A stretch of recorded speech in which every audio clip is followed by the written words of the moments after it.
ఇంద్రనాయక్ గారు, సరే సిస్టర్ చెప్పారు, తన ఆవేదన తను చెప్పారు. ఏంటి అంటే మీరు కూడా పోరాటాలు చేస్తూనే ఉన్నారు. తనతో పాటు మీతో చాలా కార్యక్రమాలు ఉన్నారు. సో మీరేం చెప్పాలనుకుంటున్నారు? అంటే నిజంగానే అంటే మీరు దిల్సుఖ్ నగర్ కావచ్చు, అశోక్ నగర్ ఎన్నో కార్యక్రమాలు నేనే మిమ్మల్ని కొన్ని వందల కార్యక్రమాల్లో ఫాలో అయ్యాను. సో ఏంటంటే ప్రభుత్వం నుంచి ఇంకా ఒక నిర్దిష్టమైనటువంటి వర్డ్ రావట్లేదు. మీకు ఈరోజు ఇన్ని ఇస్తాం, ఈరోజు ఇన్ని ఇస్తాం అనేది ఏది రావట్లేదు. మీరు పోరాటాలు చేసుకుంటూనే పోతున్నారు తప్పితే అక్కడి నుంచి అయితే ఏం రావట్లేదు. ఏంటి దీని పర్యవసానాలు ఏంటి? ఫైనల్గా కన్క్లూజన్ ఏం చేద్దాం అనుకుంటున్నారు? మన జూన్ 2 తారీఖున తెలంగాణ రాష్ట్ర ఆవిర్భావ దినోత్సవం జరిగింది. మేమందరం కూడా ఏమనుకున్నామంటే ఇక ఎంత మొండోడైనా ఎక్కడో చోట ఆగిపోతాడు కదా అని చెప్పేసి మేము అనుకున్నాం.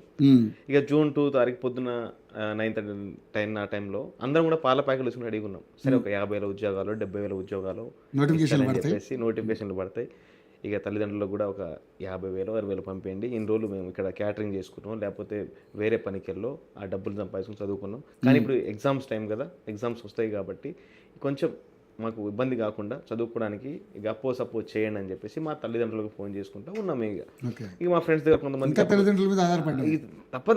తప్పదు కదన్నా. ఇప్పుడు మనం బయటికి వెళ్ళి సంపాదించాలంటే మళ్ళీ టైం వేస్ట్ అవుతుంది. బయటకు ఇప్పుడు ఒక మార్క్ తోటో అర మార్క్ తోటో ఉద్యోగాలు పోతున్నాయి. దానికి కూడా స్కోప్ ఇవ్వకూడదు, ఎక్కడ కూడా స్పేస్ ఇవ్వకూడదు ఉద్దేశంతో కూడా తల్లిదండ్రులను ఆధారపరిచిన అవసరం ఏర్పడుతుంది. మా మిత్రులకు కూడా ఫోన్ చేసి నేను ఆ రోజు మార్నింగ్ ఒక 200-300 డబ్బులు వేయండి ఫోన్పేలో, అందరినీ ఒక దగ్గర రండి, ఇక రేవంత్ రెడ్డి ఫోటో కూడా తీసుకురండి, మనం పాలాభిషేకం చేద్దామని చెప్పేసి రెడీగా ఉన్నాం. ఇక ఆయన ఆవిర్భావ సభ దినోత్సవం నాడు ఆయన మాట్లాడింది విన్నాము, చూసినాము, ఎక్కడ కూడా ఆ మాట రాలేదు. నిరుద్యోగులు ఎక్కడ మాట్లాడినా కూడా ఒక 290 లేకపోతే 222, ఒక దాంట్లో 249, ఒక దాంట్లో 19 ఉద్యోగాలు ఇచ్చారు. ఇదేంది అసలు? 3 ఆవిర్భావ సభలు అయిపోయినాయి కాంగ్రెస్ గవర్నమెంట్ తర్వాత. మొదటి ఏడాదిలో 2 లక్షల ఉద్యోగాలు అన్నారు వీళ్ళు, జాబ్ క్యాలెండర్ అన్నారు, మెగా డిఎస్సి అన్నారు, నిరుద్యోగ వృత్తి అన్నారు, స్కూటీ అన్నారు, రాజీవ్ యువ వికాసం అన్నారు.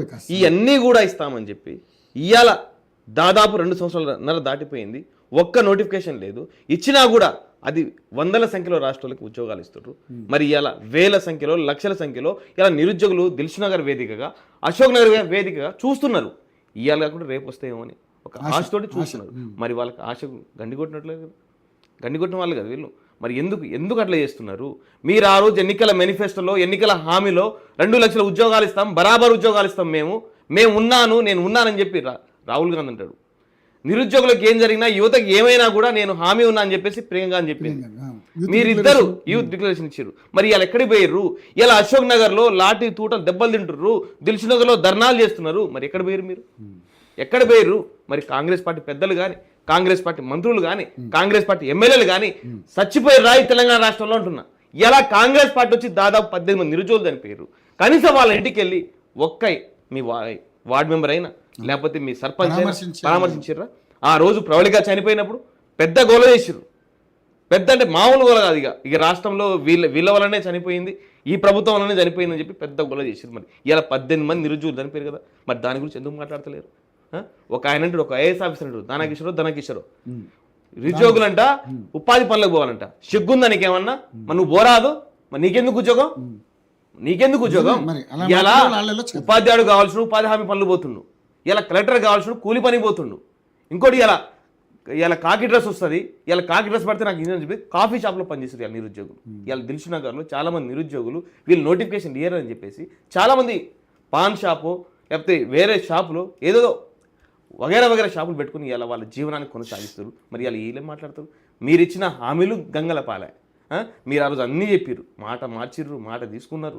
మేము ఉన్న బస్ యాత్రలు చేయించారు, రోడ్డు యాత్రలు చేయించారు, ఇంటింటికి ప్రచారం చేయించారు, జెండా వేయించారు, కండువా వేయించారు, అన్నీ వేయించాం. మరి ఆ రోజు ప్రతిపక్షం గుర్తు రాలేదా? ఆ రోజు మరి మేము గుర్తు రాలేదా? ఇలా ప్రతిపక్షం సపోర్ట్ తీసుకొని పోతుంటే, ప్రతిపక్షం అంటే ఎవరు? ప్రజల పక్షం ఉండేది. ఎలా బరాబర్ తీసుకుంటాం. ఆ రోజు మీరు కూడా తీసుకున్నారు కదా. అంటే ప్రతిపక్షం సపోర్ట్ మీరు తీసుకున్నారు, ఓకే. గతంలో వాళ్ళు కూడా మేము మోసం చేసి అదే మరి గాంధీ భవన్ మెట్లెక్కిచ్చిర్రు, గాంధీ భవన్ లో పల్లెలు తినిపించిర్రు, భోజనాలు పెట్టించారు. మరి దాన్నే ఉంటారు. మీరు అడిగింది, మీరు ఇచ్చిందే అడుగుతున్నాం. మీరు ఆ రోజు ఎన్నికల హామీలు ఏమైతే ఇచ్చిర్రో అవే అడుగుతున్నాం. ఒక రోజు అంటాడు ఒక ఆయన సిలబస్ కమిటీ అవుతుంది, మరి ఆ సిలబస్ కమిటీ ఎక్కడ పోయింది అర్థం కావట్లేదు. ఇంకో ఆయన అంటాడు శాంతాకుమారి కమిటీ ఏర్పాటు చేసినాం, త్వరలో ఉద్యోగాలన్నీ బయటికి వస్తున్నాయి, మీకు 70,000 80,000 త్వరలో వస్తుంటారు. త్వరలో అని చెప్పేసి అది కూడా పోయింది. ఇంకోటి బీస్వాల్ కమిటీ లెక్కలు అంటారు ఒక ఆయన గ్రంథాలయానికి వచ్చి వారం రోజులు నేను సీఎంని కల్పిస్తా అద్దెకి గారు వారం రోజులు ఎన్ని వారాలు పోయినావు దాదాపుగా ఒక 10-15 వారాలు అయిపోయినాయి. మరి ఎందుకు ఇట్లా? మీకు చేతనైతే పరిపాలన చేయండి, మాకు చేత కాదు ఈ రాష్ట్రాన్ని పరిపాలన మాకు చేత కాదు దిగిపోండి. ఇలా మీరు చూస్తూనే ఉన్నారు. మేము మళ్ళీ ఇంకోటి ఇలా ఫీజు ఎంత ఉందో ఒక్కొక్క ఎగ్జామ్కి ఆ రోజు ఎలక్షన్ ఫీజు ఎగ్జామ్ ఏంటి అంత ఘోరంగా యూపీఎస్సీ ఎగ్జామ్ పెడుతుంటేనే 100 ఉంటుంది. కానీ వీళ్ళు ఒక ఎగ్జామ్కి 1000 రూపాయలు 2000 రూపాయలు ఏటీఎంలో దొబ్బుకుంటారు. ఇలా సంపాదన దోచుకోవడానికి ఇలా పేద విద్యార్థుల గురించి 1000 2000 ఎక్కడి నుంచి వస్తాయండి? ఎక్కడి నుంచి వస్తాయి? నేను ఒకటి బరాబర్ క్వశ్చన్ చేస్తున్నా. ఎవరైతే కాంగ్రెస్ పార్టీ నాయకులు ఈవెన్ ఎవరైనా సరే మీకు దమ్ము ధైర్యం చిత్తశుద్ధి ఉంటే అశోక్ నగర్ లేకపోతే దిల్షుక్ నగర్ రండి. మీరు ఎన్ని ఉద్యోగాలు ఇచ్చిర్రు? మీరు 2 లక్షల ఉద్యోగాలు అంటారు కదా, మీరు ఇచ్చిన ఉద్యోగాలు కేవలం కూడా 11,000 ఉద్యోగాలు మాత్రమే. అవి కూడా నేను లెక్కలతో సహా చెప్తా. కానీ మీరు ఇలా మాట్లాడుతున్నారు ఇలా 70,000 అని చెప్పేసి 80,000 అని చెప్పేసి 90,000 అని చెప్పేసి ఇలా మాట్లాడుతారు కదా, ఏదో లడ్డు వేలం పడబడినట్టు మాట్లాడుతారు. మీరు ఒక్కసారి ఆలోచన చేయండి. ఆకలిస్తే దిల్షునగర్లో సాయిబాబా గుడి చుట్టూ, అదేవిధంగా అద్దె రూముల్లో అర్ధ ఆకలితో ఉంటూ ఒక నిరుద్యోగి బాధ మీకు తెలియదండి. నిజంగా ఎంత ఘోరంగా ఉంటుందంటే ఒక్కరోజు ఇలా పేస్ట్ అయిపోతో లేకపోతే ఒక సబ్ అయిపోతో ఎవరిని అడగాలో అర్థం కాక చాలా ఘోరంగా అసలు బాధలు ఉన్నాయి. వాళ్ళ గురించి ఆలోచించగా ఇలా అందరూ మా పేర్లు చెప్పుకొని మా నిరుద్యోగులను వాడుకొని ఇవాళ అధికారంలో వచ్చిన వాళ్ళు, అధికారం పోయిన వాళ్ళు సరే ఎవరైనా కావచ్చు, కానీ మాతోటి అది రాజకీయాలు చేయకండి. మాకు కావాల్సిన ఉద్యోగాలు మాత్రమే. మేము రాజకీయాల కోసం మాట్లాడతారు. అక్కడ స్పేస్ కూడా ఇవ్వట్లేవు. ఆ రోజు ప్రతిపక్షం మీరు ఉన్నారు, మీరు సపోర్ట్ తీసుకున్నారు. ఇలా ప్రతిపక్షం ఎవరైతే ఉన్నారో వాళ్ళ సపోర్ట్ కాంగ్రెస్ సపోర్ట్ తీసుకున్నారు. మరి అప్పుడు ఎందుకనలేదు ఆ మాట? మీరు ఆ మాట ఎందుకనలేదు? దీని వెనకాల ఆ పార్టీ ఉందని ఈ పార్టీ ఉంది ఎందుకనలేదు? అంటే మీరు చేస్తేనే సంసారం, వేరే వాళ్ళు చేస్తే వ్యభిచారం. కరెక్టే కదా? కాబట్టి నేను ఒకటే అడుగుతున్నా, మీకు నిజంగా చిత్తశుద్ధిగా ఇవ్వాలనుకుంటే ఇవ్వండి, లేదా మాకు చేత కాట్లేదు చెప్పండి. మీ ఇంటికి పోయి వేరే వ్యవసాయ పనులు లేకపోతే వేరే పనులు చూసుకుంటామని చెప్పేసి ఈ మీడియా ముఖంగా చెప్తున్నాను. మీకు రైట్. శామ్యూల్ కార్తిక్ గారు, మీరు కూడా ఒక యువ నాయకుడు. సరే, పిల్లల కష్టాలు, యూత్ కష్టాలు ఎలా ఉంటాయి మీకు కూడా తెలుసు. సరే, మరి ప్రభుత్వం నిజంగానే ఇచ్చింది కాబట్టి, హామీ ఇచ్చింది కాబట్టి వాళ్ళు కూడా అంత గట్టిగా డిమాండ్ చేస్తూ ఉన్నారు. సో దాదాపు 28 నెలలు కంప్లీట్ అయింది. ఇదే డిబేట్లో కొన్ని వందల డిబేట్